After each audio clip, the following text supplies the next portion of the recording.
Bapak dengan siapa namanya? Saya Pak Soni Parin, Ketua RW Duan Jodipan dan juga Ketua Kampung Warna-Warni. Oh ya, baik Pak. Di sini saya akan mewawancari Bapak dengan pertanyaan yang pertama. SOP apa saja yang harus dijalani agar operasional wisata ini tetap berjalan dengan lancar, Pak? SOP-nya ya sederhana aja Mas ya, seperti kita nggak banyak-banyak neko-neko peraturan ya. Kalau warga pengunjung diwajibkan memang ya Ya. wajib untuk beli tiket masuk. Setelah itu masuk di dalam ya sudah, nggak ada harus aturan yang limit, nggak ada, biasa-biasa saja. Oh ya Pak, baik Pak. Untuk pertanyaan kedua, kode etik atau peraturan yang paling penting untuk dipatuhi wisatawan, Pak, bagaimana? Kalau yang di Batu-Batawan saya kira Mas ya, yang tadi telah kami sampaikan bahwa tidak ada aturan yang menyulitkan ya. Dan pada umumnya wisatawan baik itu yang mancanegara maupun dalam negeri saya kira sudah pada mengerti ya, bagaimana masuk ke wisata itu harus gimana. Mereka sudah pada, jadi kita ada usaha mengeluarkan aturan yang nekono, tapi mereka alhamdulillah sudah pada mengerti sendiri-sendiri. Oh iya Pak, baik. Untuk pertanyaan ketiga, jika ada wisatawan yang melanggar aturan, Pak, sanksi apa yang diberikan kepada wisatawan tersebut? Ya selama ini ya memang untuk pertama kalinya kalau pelanggaran ringan saja ya kami peringatan saja. Ya. Tapi kalau mungkin sudah menyangkut dengan hukum, otomatis ya kita serahkan yang berwajib, itu aja. Oke, baik Pak. Oke. Untuk pertanyaan keempat, bagaimana pelayanan yang Bapak berikan kepada wisatawan agar mereka betah dan ingin berkunjung lagi ke destinasi ini? Ya, jadi pelayanannya itu masih kita memang pertama atau terima tamu itu ya harus ramah, sopan dan memberikan suasana yang sejuk kan gitu. Bagaimana situasi ini dibikin tetap cantik biar orang tetap suka ke sini, gitu aja. Oh ya, baik Pak. Untuk pertanyaan terakhir Pak, jika ada komplain dari wisatawan nih Pak, langkah apa saja yang sebaiknya Bapak berikan? Ya lihat aja komplainnya seperti apa ya. Kalau memang komplainnya kita mampu kita atasi sendiri, kalau memang nggak mampu ya kami lanjutkan ke bapak pihak yang berwajib, itu aja. Oh ya, baik Pak. Oke, terima kasih atas wawancara ya Pak. Terima kasih ya Pak. Permisi Bu, saya mau wawancara tentang destinasi wisata di wisata ini. Sebelumnya perkenalkan nama saya Muhammad dengan Ibu Ana.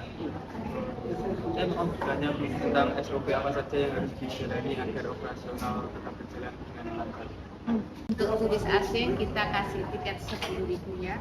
Untuk lokal 5.000, itu semua uang itu untuk operasional warna-warni kayak pengecatan ulang, untuk kreasi, untuk pembangunan ya, untuk kebersihan juga kita kan harus ada tukang kebersihan ya, supaya pengunjung juga betah di sini kalau bersih ya.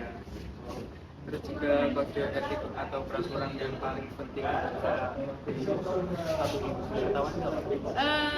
Yang ringan-ringan aja kayak sampah itu ya, kan kita sudah kasih tempat sampah yang banyak, jadi mereka mungkin harus ke tempat-tempat sampahnya ya, itu yang contoh kecil aja ya. Terus kayak di sini peraturan yang terlalu ketat enggak sih, karena pengunjung sendiri juga enggak bawa pengaruh negatif ke warga lokal atau apa, itu enggak ya, karena di sini 80% tamunya turis asing ya, jadi warga sini enggak kena pengaruh budaya asing, jadi kita enggak terlalu ketat untuk peraturan apa gitu. dan juga jika ada wisatawan yang melanggar aturan, sanksi apa yang diberikan? Kalau sanksi sih nggak ada, cuma kita tegur aja ya. Kayak misalnya drone itu terlalu jauh melebihi kampung 3D sama 100 meter dari rel kereta, itu kita memang nggak boleh. Kita sudah pasang itu peringatan itu ya.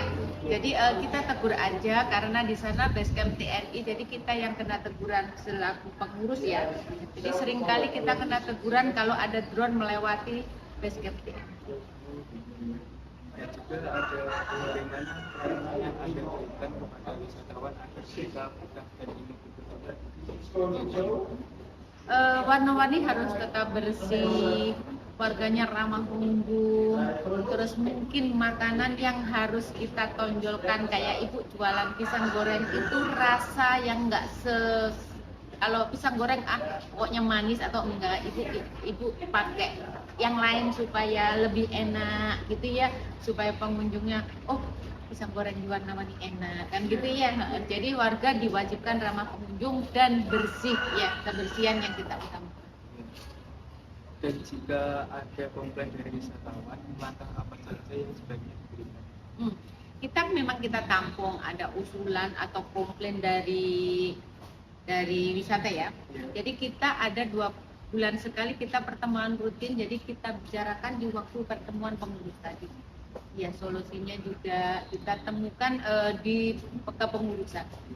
Kayak mungkin mereka di sini ini terlalu panas, minta sedikit di sana dikasih payung-payung atau apa, itu contoh ya Mas ya. Mungkin itu kita bicarakan waktu kita pertemuan di pertemuan pengurus. Terus kayak komplainan apalagi ya, mungkin jalan minta pegangan, itu dulu juga ada, sudah kita benahi. Terima kasih Bia atas terima kasih Bia. Tentunya Pak Mustafa cara ya. Pertama, SOP apa saja yang harus dijalani agar operasional tetap berjalan dengan lancar?